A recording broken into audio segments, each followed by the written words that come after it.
Hello friends, आज हम लोग इस वीडियो में ये सीखने वाले हैं कि कैसे हम लोग एंटी लॉग फाइंड करेंगे किसी वैल्यू का, चाहे वो पॉजिटिव वैल्यू हो और चाहे वो नेगेटिव वैल्यू हो। लेकिन एंटी लॉग सीखने से पहले आपको ये सीखना होगा कि लॉग कैसे फाइंड किया जाता है। अगर लॉग नहीं आता तो एंटी लॉग फाइंड करने में बहुत प्रॉब्लम आने वाली है। तो इसीलिए इससे पहले मैंने एक वीडियो और बनाई थी लॉग से रिलेटेड, बिना लॉग टेबल के लॉग कैसे फाइंड करते हैं। तो पहले वो वीडियो जाकर मेरे चैनल पे ज़रूर देख लेना, क्योंकि अगर वो समझ में नहीं आया तो ये वीडियो समझ में नहीं आने वाली। तो शुरू करने से पहले एक बार मैं फार्मूले यहाँ पर एक बार और रिवाइज़ करा देता हूँ ताकि कोई प्रॉब्लम ना आए। तो मैंने लास्ट वीडियो में भी ये फार्मूले लिखे थे, तो यहाँ से आप एक बार ज़रूर देख लीजिए। जैसे यहाँ पर मुझे दिया हुआ है लॉग जिसका बेस ई होता है और उसे लॉग अगर बेस 10 बनाना है तो 2.303 से मल्टीप्लाई करेंगे। लॉग ए इंटू बी क्या होता है, log A plus log B. Log A upon B होता है log A minus log B, है ना। Log A raise to power B होता है बी लॉग ए, मतलब जो पावर है वो आगे आ जाती है। जो बेस है लॉग का और उसी नंबर का अगर हम लॉग फाइंड करें तो 1 आएगा। जैसे इसका लॉग ए फाइंड करना है पर बेस भी ए ही है तो 1 आएगा। जैसे यहाँ पे लॉग बेस ई है और ई का फाइंड कर रहे हैं लॉग, तो 1 आएगा। लॉग 10 1 होता है, वो भी तब जब उसका बेस 10 होगा, ये बात याद रखना। अगर मान के चलिए ए रेज टू पावर वाई है और उसकी वैल्यू एक्स है, तो हम लोग क्या करेंगे, y is equals to log X हो जाएगा। मतलब कि ये जो a है ये इधर अगर जाएगा तो क्या बन जाएगा, लॉग एक्स। सेम इसी तरह से log A B log B A, ये 1 होता है। इसका मैंने एक एग्जांपल भी दिया हुआ है। तो इस तरह से ये कुछ फार्मूले हैं, शुरू के जो 4-5 फार्मूले हैं ये बहुत इंपॉर्टेंट है, ये ज़्यादा यूज़ होने वाले हैं आज। तो बिना टाइम वेस्ट के फटाफट से स्टार्ट करते हैं कि कैसे एंटी लॉग फाइंड करना है। उससे पहले मैंने यहाँ पर कुछ वैल्यूज़ यहाँ पे लिख दी हैं। ये 1 से लेकर log 10 तक की वैल्यूज़ हैं और ये आनी ही चाहिए। अगर ये नहीं आती हैं तो हम ना लॉग फाइंड कर सकते हैं बिना लॉग बुक के और ना ही एंटी लॉग। तो यहाँ से आप देख सकते हैं log 1 0 है, log 2 0.301 है, log 3 है 0.477, log 4 है 0.602, log 5 0.7, log 6 0.778, log 7 0.845, log 8 0.903, log 9 0.954 and log 10 की वैल्यू 10 है। और इसको कैसे याद करना है, इसकी शॉर्ट ट्रिक क्या है, वो भी मैंने उस वीडियो में बताया हुआ है जिसमें मैंने log की शॉर्ट ट्रिक्स बताई हुई हैं। तो चलो स्टार्ट करते हैं फटाफट से। जैसे मान लो मेरे पास कोई नंबर दिया हुआ है, एंटी लॉग मुझे फाइंड करना है, एंटी लॉग मुझे फाइंड करना है 15.3 का। तो देखो एकदम मैं इजी क्वेश्चन से स्टार्ट कर रहा हूँ ताकि पहले बेसिक आइडिया समझ में आए कि एक्चुअली करना क्या है। देखो हमें ये भी पता है कि लॉग का उल्टा एंटी लॉग होता है, मतलब लॉग और एंटी लॉग आमने सामने आ गए तो लॉग से एंटी लॉग कट जाएगा, ठीक है। तो यहाँ पर हम लोग क्या करेंगे, देखो एंटी लॉग को तो बाहर ही रहने देंगे। यहाँ पे मैं एंटी लिख दे रहा हूँ, A N T I bracket. क्या 15.3 को मैं तोड़ के ऐसे लिख सकता हूँ 15 प्लस 0.03। एक तो पहले ये काम करना है। दूसरी बात, अब हमें बस ये सोचना है कि ये जो 15 है ये लॉग किसकी वैल्यू है। तो देखो इसके लिए हम क्या करेंगे, 15 की जगह लिख देंगे लॉग 10 रेज टू पावर 15। ऐसा इसलिए क्योंकि हमें पता है log 10 रेज टू पावर 15 क्या होता है, log 10 रेज टू 15 होता है 15 इंटू लॉग 10, सही है। तो 15 इंटू लॉग 10 की वैल्यू क्या है, यहाँ पे 1 है, तो ये हो गया 1, तो 15 ही तो आएगा। तो क्या मैं 15 की जगह वापस से log 10 रेज टू पावर 15 ही लिख सकता हूँ। प्लस अब ये बचा 0.3 लॉग किसकी वैल्यू है, तो यहाँ पर आप देख सकते हो log 2 की वैल्यू है 0.301 जो कि बहुत क्लोज है। तो क्या मैं यहाँ पर लिख सकता हूँ ये log 2 की वैल्यू है, सही है।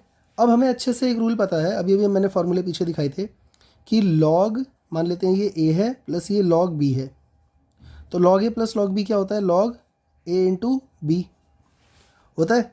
तो क्या मैं इस स्टेप के बाद ये लिख सकता हूँ एंटी लॉग ब्रैकेट, अब देखो log a plus log b, ये हो गया log a इंटू बी, सही है गलत है, लिख सकते हैं ना इस रूल के अकॉर्डिंग। तो अब log से एंटी लॉग कटेगा और सीधा हमारा आंसर आएगा 2 इंटू 10 रेज टू पावर 15, जो कि 100% सही है। बिना लॉग टेबल के अगर मैं इतनी वैल्यू फाइंड करके निकाल देता हूँ एग्जाम में तो कोई मेरे नंबर नहीं काट सकता, ठीक है। इस बात पे भरोसा रखो। और मान के चलते हैं, जैसे 2 मिनट के लिए मैं मान लेता हूँ कि इसकी value 2 into 10 raise to power 5 नहीं थी, मान के चलते हैं इसकी वैल्यू थी 1.997 इंटू 10 रेज टू पावर 15। चलो 2 मिनट के लिए मान लेते हैं कि ये असली वैल्यू नहीं है, ये असली वैल्यू है। तो मुझे एक बात बताओ, 10 की पावर आप देखो क्या है, 15 है, ठीक है। आप इतने सारे ज़ीरो लगाओगे और फिर इससे मल्टीप्लाई करोगे और ऊपर वाले में भी यही करोगे तो उसमें कितना डिफरेंस बचेगा? कुछ भी नहीं। इसका मतलब ये वैल्यू मेरी एकदम सही है, एक्सेप्टेबल है और कोई आंसर मेरा गलत होने वाला नहीं है। बात समझ में आ रही है? तो अब फटाफट इसी टाइप के और कुछ क्वेश्चंस करते हैं फटाफट। अब जैसे इसके बाद मैं यहाँ पर एक और क्वेश्चन लिख रहा हूँ, नंबर 2। मुझे फाइंड करना है एंटी लॉग 4.3 का। ये भी बहुत आसान से क्वेश्चन ले रहा हूँ मैं, कोई मुश्किल नहीं है इसमें, बहुत आसान है। इसमें भी सेम वही काम करना है। आपको लिखना है एंटी बाहर ब्रैकेट में 4 + 0.3। पहले आप ना इसको टुकड़ों में तोड़ दो, फिर इसके बाद कुछ नहीं करना, एंटी, और हमें ये फाइंड करना है कि ये लॉग किस किस की वैल्यू है। तो जो होल नंबर है वो तो बहुत आसान है, सीधा मैं लिख दूंगा log 10⁴ अभी बताया था ना मैंने ऊपर। और 0.3 अभी अभी हमने देखा था किसकी वैल्यू है, ये देखो log 2 की वैल्यू है 0.301। तो यहाँ पर भी मैं बड़े आराम से log 2 यूज़ कर सकता हूँ। ठीक है, मैंने बोला ना ये ईजी एग्जाम्पल है, तो मैं पहले ईजी वैल्यू उठा रहा हूँ। फिर anti log log a + log b हो गया log a × b 2 × 10⁴। log से एंटी लॉग कटेगा, सीधा आंसर बचेगा 2 × 10⁴, यानी कि 20,000। ख़त्म, आंसर आ गया हमारा। ठीक है, केमिस्ट्री में बहुत ज़्यादा यूज़ होता है। 12th क्लास में एक चैप्टर 4 है केमिकल काइनेटिक्स है, उसमें यूज़ होता है, और थर्मोडायनेमिक्स में यूज़ होता है ना, इन सब इक्विलिब्रियम चैप्टर्स में यूज़ होता है। तो अगला क्वेश्चन करते हैं फटाफट। तो एक और क्वेश्चन लिख रहा हूँ मैं, नंबर 3। अब मुझे फाइंड करना है एंटी लॉग ऑफ 37.29। ठीक है, बहुत आसान है, फटाफट से कर रहा हूँ, ध्यान से देखना। मैंने क्या करा, एंटी, अगेन वही काम करना है, 37 + 0.29 एंटी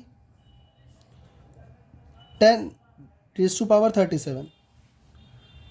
अब इसमें ये नहीं सोचना कि ये तो बहुत बड़ा नंबर हो गया, 10⁻37 कर दिया, ये क्या कर दिया, कुछ नहीं है, बिल्कुल सही है, कोई दिक्कत नहीं है। मैंने कहा था ना जहाँ डेसिमल है वहाँ से स्प्लिट करना है, सीधा log 10⁻37 क्योंकि होल नंबर है, प्लस अब देखो 0.29 log किसकी वैल्यू होती है।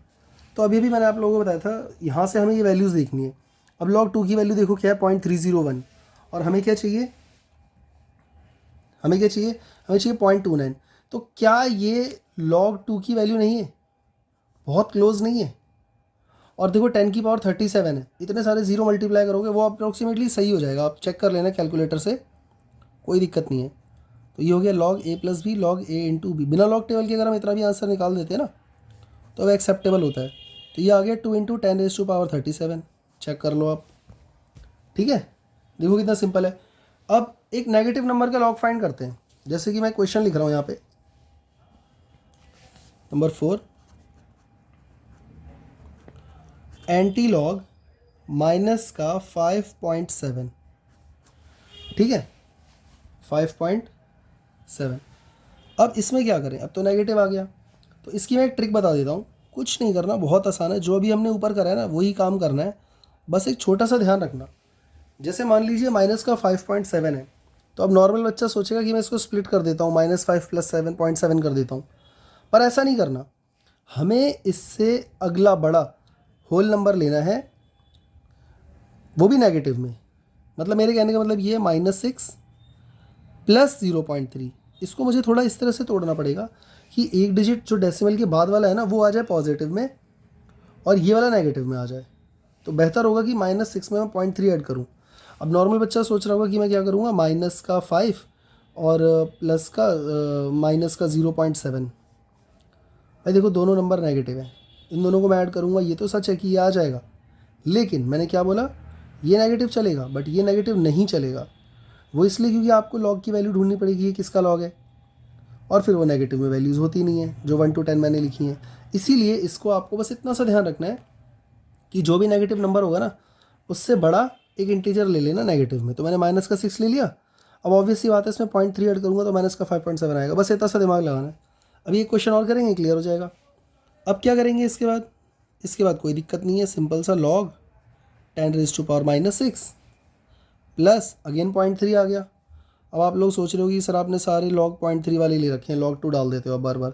अभी मैं और भी लूँगा क्वेश्चंस, पर अभी मैं सिर्फ आइडिया समझा रहा हूँ कि करना क्या है। ठीक है, अगर मान लो 0.3 नहीं होता 0.6 होता तो मैं log 4 ले लेता, है ना। अब जैसे ये रहा ना, मान लो मैं यहाँ पे ले लेता 0.778 तो मैं log 6 ले लूँगा, उसमें कौन सी बड़ी बात है। लेकिन अभी आप पहले ये समझो कि एंटी लॉग फाइंड कैसे करना है। ठीक है, तो ये हो गया anti, again log A plus log B, ये हो जाएगा लॉग 2 इंटू 10⁻⁻6, लॉग से एंटी लॉग कटेगा, सीधा बचेगा 2 इंटू 10⁻⁻6। ये हमारा आंसर है। और ये बिल्कुल भी गलत नहीं है, कहीं से भी जाके कहीं पर भी चेक कर लेना।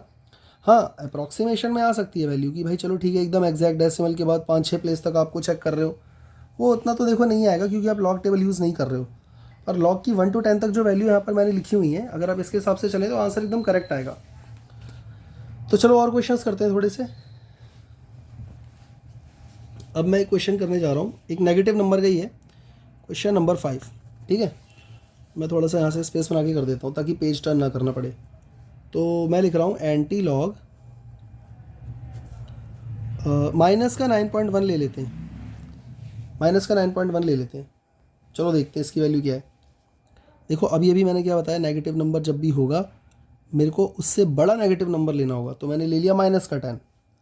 अब ज़रा सोचो दिमाग लगा के, इसमें मैं ऐसा क्या ऐड करूँ कि 9.1 आ जाए। मैं इसमें 0.9 ऐड कर दूँ, साइड में रफ में करके देख लेना। अगर आप 10 माइनस का 10 ले रहे हो और उसमें प्लस 0.9 ऐड करोगे तो आपका माइनस का 9.1 ही आएगा। अब क्या करना है, ब्रैकेट log 10⁻⁻10 प्लस, अब आपको ये सोचना है कि 0.9 log किसकी वैल्यू होती है, ये आपके सामने लिखी हुई है, देखो 0.954, नहीं सॉरी ये गलत है, log 8 की वैल्यू होती है, देखो ये ना 0.903, तो 903 900 9 log 8, तो हम यहाँ पे क्या लिख देंगे सीधा log 8। ठीक है, अब ये हो गया anti log, bracket log a plus log b क्या हो जाएगा, log a इंटू बी, तो log a into B, log से एंटी लॉग गया, आंसर आ गया 8 इंटू 10⁻⁻10। आई होप आपको समझ में आ रहा होगा। अब मैं थोड़े टेढ़े मेढ़े क्वेश्चन लेता हूँ, जैसे कि अभी तक जो मैं वैल्यूज़ ले रहा था वो कुछ ऐसी वैल्यूज़ ले रहा था जो कि आपको यहाँ log 1 से लेकर 10 तक में मिल जा रही थी, है ना। अब थोड़ा ऊट पटांग नंबर लेते हैं, फिर देखते हैं कि अप्रॉक्सीमेशन कैसे करना होता है, वो भी सीख लो आप, बहुत ईजी है। तो अब मैं एक नंबर लिख रहा हूँ, एंटी लॉग 56.23। अब मुझे इसका लॉग फाइंड करना है। देखो अब ये पॉजिटिव नंबर और इसका आइडिया मैं आपको बता ही चुका हूँ कि करना क्या है, बस इसमें थोड़ा सा अप्रॉक्सीमेशन का काम है, वो मैं आपको सिखा देता हूँ। ये देख लो ज़रा, करना वही है, एंटी लॉग ब्रैकेट 56.23, सही है, इतना तो आपको ही पता लग गया है। अब क्या करना है, एंटी लॉग, इधर तो आप क्या करोगे, log 10⁻56 कर दोगे, ठीक है, प्लस अब 0.23 जो है वो log किसकी वैल्यू होती है वो आपको सोचनी पड़ेगी। अब वो कैसे सोचना है, कहाँ से आएगी, वो मैं आपको बता देता हूँ। पहले ही सोचो log 0.23 जो है वो है कहाँ पे, इधर देखो, यहाँ पे मैंने कुछ वैल्यूज़ लिखी थी, इसमें 0.23 हमको चाहिए, 0.23, तो ये है log 1 की वैल्यू 0 और log 2 की वैल्यू है 0.301, पक्का इन दोनों के बीच में होगी। तो कैसे फाइंड करेंगे वो, अब लॉग टेबल तो है नहीं ना हमारे पास, तो वो मैं आपको बता देता हूँ। देखो ऐसे करोगे, log 0 की वैल्यू क्या है, सॉरी log 1 की वैल्यू क्या है 0, log 2 की वैल्यू क्या है 0.301, पर मैं इसको 300 कर दे रहा हूँ, चलता है, इतना थोड़ा बहुत चलता है। अब देखो हमें ये देखना है कि 0.23 किसकी वैल्यू है। देखो 0 और 300 के एग्जैक्टली बीच में आएगा 0.150, सही है, मैं वैल्यू की बात कर रहा हूँ। 0 और पॉइंट, देखो 0 को 0.000 भी ले सकते हो, कोई दिक्कत नहीं है। तो 0 और 300 के बीच में क्या आएगा 0.150, तो 0.150 पक्का किसकी वैल्यू होगी, log 1.5 की होगी। भाई यहाँ पर आपने बिल्कुल एग्जैक्ट मिडल वैल्यू ले लिया, तो इधर भी मिडल वैल्यू ही लोगे ना। अब हमको 0.150 तो चाहिए नहीं, हमको चाहिए 0.23, ये रहा हमारे पास 0.23। तो ज़रा सोचो 150 और 300 में कितने का गैप है, 150 का है, तो 150 का आधा होता है 75, अगर मैं 150 में 75 जोड़ दूँ तो चेक करना कितना हो जाएगा, 0.225 हो जाएगा। सोच के देखो, 150 और 300 में 150 का फ़र्क है 150 का, तो 150 का हाफ होता है 75, तो अगर मैं 75 ऐड कर दूँ 0.150 में तो 0.225 हो जाएगा। मतलब ये जो 0.225 है वो इन दोनों की मिडल वैल्यू है, 150 की और 300 की मिडल वैल्यू है 0.225। तो इधर भी 1.5 और 2 के बीच में एग्जैक्टली बीच में क्या आ जाएगा, log 1.75, सही है।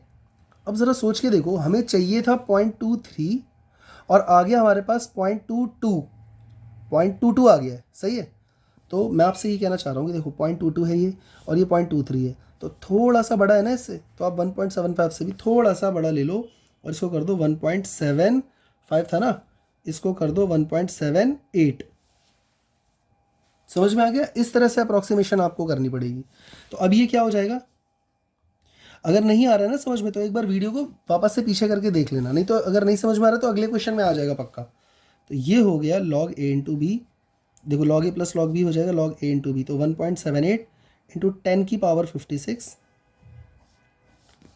फिर log से एंटी लॉग कटेगा, बचेगा 1.78 इंटू 10 की पावर 56। ये हमारा एग्जैक्ट आंसर है। अब इसको आप किसी भी कैलकुलेटर से चेक कर लेना है, बिल्कुल सही आएगा। पहली बात तो देखो थोड़ा दिमाग लगाओ, 10 की पावर कितनी है, 56 है, इतने सारे जीरो लगने वाले। तो अगर ये 0.78 ले लूँ, मैं 77 ले लूँ, या पॉइंट मैं 1.8 भी ले लूँ, तो क्या गलत होने वाला है बताओ? तो ये वैल्यूज़ एक्सेप्टेबल होती हैं। हाँ इतना है कि बहुत ज़्यादा ऊपर नीचे वैल्यूज़ नहीं लेनी होती है, अप्रॉक्सीमेशन ऐसे करते हैं हम लोग, ठीक है। तो चलो एक और क्वेश्चन करते हैं, फिर और अच्छे से समझ में आ जाएगा। तो मैं क्वेश्चन लिख रहा हूँ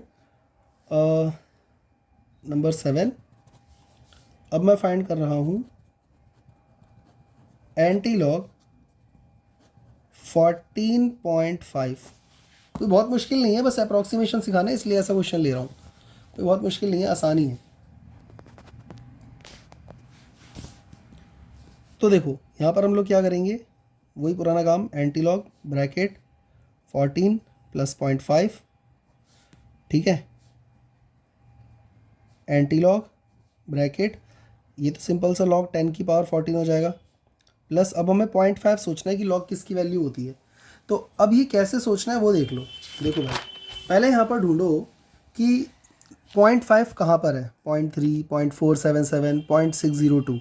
तो 0.477 और 0.602 के बीच में ही आएगा ना 0.5, हाँ या ना? तो मुझे log 3 और log 4 के बीच में देखना है। तो मैं यहाँ पर अप्रॉक्सीमेशन कैसे करूँगा वो सीख लो भाई, ये ज़्यादा इंपॉर्टेंट चीज़ है। ये ईजी वाले क्वेश्चन तो हो जाएंगे, अप्रॉक्सीमेशन वाले में फंस जाओगे। तो log 4 सॉरी log 4 नहीं है, log 3 और 4 के बीच की वैल्यू है, log 3 है ये, और यहाँ पर मैं लिख दे रहा हूँ log 4। तो log 3 की वैल्यू थी 0.477 और log 4 की वैल्यू है 0.602। अब देखो मेरी बात सुनना, 602 को मैं 600 मान ले रहा हूँ, और 477 ज़रा सोचो अगर मैं इसमें 0.003 ऐड कर दूँ तो क्या ये 480 नहीं हो जाएगा? हो जाएगा, इतना चलता है। देखो इधर से मैंने 3 बढ़ा दिया है और इधर से मैंने 2 घटा दिया है, तो कोई फ़र्क नहीं पड़ता। अगर मान लो ये एक लाइन है, इधर से मैं इसको काट रहा हूँ, इधर से भी काट रहा हूँ, तो फिर बीच वाला पार्ट मतलब दोनों साइड से बराबर कट रहा है ना, तो मीन जो सेंटर में 0 है वो वहीं रहेगा। समझ रहे हो? तो ऐसे मैंने किया है। अब मुझे चाहिए क्या, 0.5। पहले ये सोचो, देखो 480 और 600 के बीच में कितने का गैप है, इसमें 20 जोड़ूंगा तो 500 हो जाएगा, और फिर 100 जोड़ूंगा तो 600 हो जाएगा। 120 का फ़र्क है, 120 का आधा कितना होता है, 60। 480 में आप 60 जोड़ दो, 480 में 60 जोड़ोगे तो 540 हो जाएगा। सोच के देखो, तो ये इन दोनों की मिड वैल्यू अगर है तो यहाँ पर मिड वैल्यू क्या आएगी, 3.5 आ जाएगी। सही है। अब ज़रा चेक करके देखो, क्या मुझे 540 चाहिए? नहीं, मुझे चाहिए सिर्फ 0.5, ये रहा। तो इन दोनों की मिड वैल्यू ज़रा सोचो कितनी, 480 और 540 में 60 का फ़र्क है, 60 का आधा होता है 30, इसमें 30 जोड़ो 480 में, तो ये हो जाएगा 510। तो इधर भी इन दोनों की मिड वैल्यू क्या हो जाएगी, log 3.3 और 3.5 में 3.25 हो जाएगा, ठीक है। अब देखो ये 510 है, मुझे 5 चाहिए, थोड़ा सा कम करना है मुझे, है ना, तो थोड़ा सा कम इधर भी कर दो, 3.25 है ना, तो आप 3.2 ले लो। ये हो गया log 3.2, सही है, ऐसे करना है। तो ये हो गया एंटी लॉग। अब log a plus log b क्या हो जाएगा, log, देखो इसके बाद का काम कोई मुश्किल नहीं है, ये तो कोई भी कर लेगा, लेकिन इधर आपको थोड़ा ध्यान देना पड़ेगा अप्रॉक्सीमेशन में क्या कर रहा हूँ और कैसे कर रहा हूँ। फिर आपको अपना आंसर कैलकुलेटर से चेक करना होगा। अगर एक अप्रॉक्सीमेट वैल्यू में आ रहा है तो ठीक है, नहीं आ रहा है तो फिर गड़बड़ हो जाएगी। एक और लास्ट क्वेश्चन करता हूँ, फिर वीडियो क्लोज करता हूँ, वरना लंबी वीडियो हो जाएगी। नंबर 8। अब मैं फाइंड करने जा रहा हूँ एंटी लॉग, एक नेगेटिव नंबर ले लेते हैं, माइनस का 3.76 ले लेते हैं। अब फटाफट देखो, 3.76 एंटी लॉग ब्रैकेट, मैंने क्या बोला था, अगर नेगेटिव नंबर होगा तो उससे एक बड़ा नंबर लेते, तो -4 ले लेते हैं और ज़रा सोचो इसमें मैं क्या ऐड करूँ कि 0.76 आ जाए। तो 0.76 है ना, 4 जोड़ेंगे 80 हो जाएगा, 24 यानी कि 0.24। ये चीज़ समझ में आई मैंने क्या किया भाई? मैंने माइनस का 3.76 था ना, इससे बड़ा नेगेटिव इंटीजर कौन है? -4 ले लिया और उसमें मैंने 0.24 ऐड कर दिया। आप रफ में साइड में करके देख लेना, -3.76 आ जाएगा। ठीक है, इसके बाद क्या करेंगे? Anti log bracket. अब देखो ये तो सिंपल सी बात है, log 10 की पावर -4 हो जाएगा प्लस अब 0.24 मुझे ये सोचना है कि log किसकी वैल्यू होती है। तो 0.24 के लिए ज़रा सोचो, log 1 की वैल्यू क्या थी? 0 और log 2 की वैल्यू क्या थी? 0.301 और मैं 300 ले रहा हूँ। अब ध्यान से देखना कि कैसे मैं 0.24 की वैल्यू निकालता हूँ। 0 और 300 के बीच में कितने का फ़र्क है? 300 का। 300 का आधा होता है 150, तो ये आ गया 0.150। और अगर मैं इधर मिडल वैल्यू ले रहा हूँ तो इधर भी मिडल वैल्यू लेनी होगी, तो 1 और 2 के बीच में क्या आएगा? 1.5। ठीक है, अब 150 ये है 0.15 है ना, और मुझे चाहिए 0.24, यानी मैं इसके और इसके बीच में देखूंगा अब। तो 0.150 और 0.300 की मिड वैल्यू क्या हो जाएगी? 150 में 150 का तो 75 होता है, 150 में आप 75 जोड़ दो तो ये हो गया 0.225। तो इन दोनों की मिड वैल्यू क्या हो जाएगी? log 1.75। अब ज़रा सोचो, क्या मुझे 0.22 चाहिए? नहीं, मुझे चाहिए 0.24, यानी हल्का सा बड़ा। तो मैं 1.75 को थोड़ा सा बड़ा करके 0.75 को 1.8 ले लेते हैं, log 1.8। ये हो गया anti log a plus B log a into B, 1.8 into 10 की पावर -4। लॉग से एंटी लॉग कटेगा, आंसर आ जाएगा 1.8 इंटू 10 की पावर -4, जो कि बिल्कुल सही है। हाँ, थोड़ा बहुत ऊपर नीचे होता है। मान लो ये आ गया 1.81, मान लो ये आ गया 1.82, मान लो ये आ गया 1.78, मान लो ये आ गया 1.79, 1.77, तो क्या फ़र्क पड़ता है? ये तो चलता है। ठीक है, हम क्योंकि टेबल तो यूज़ नहीं कर रहे हैं ना, बिना उसके फाइंड कर रहे हैं, तो इतनी वैल्यू चलती है एग्ज़ाम में। पर बहुत ज़्यादा ऊपर नीचे वैल्यू मत कर देना। तो बहुत ज़्यादा ऊपर नीचे तब होती है जब क्या होता है कि बच्चा ये log 1 से लेकर 10 तक की वैल्यू इसमें भी गड़बड़ कर देता है याद करने में। तो ये अच्छे से कर लेना। आई होप मुझे आपको वीडियो समझ में आई होगी। कमेंट्स में बताना अगर कोई न्यूमेरिकल में प्रॉब्लम आती है, एंटी लॉग किसी का फाइंड करना है तो मुझे बताना। ठीक है, थैंक यू।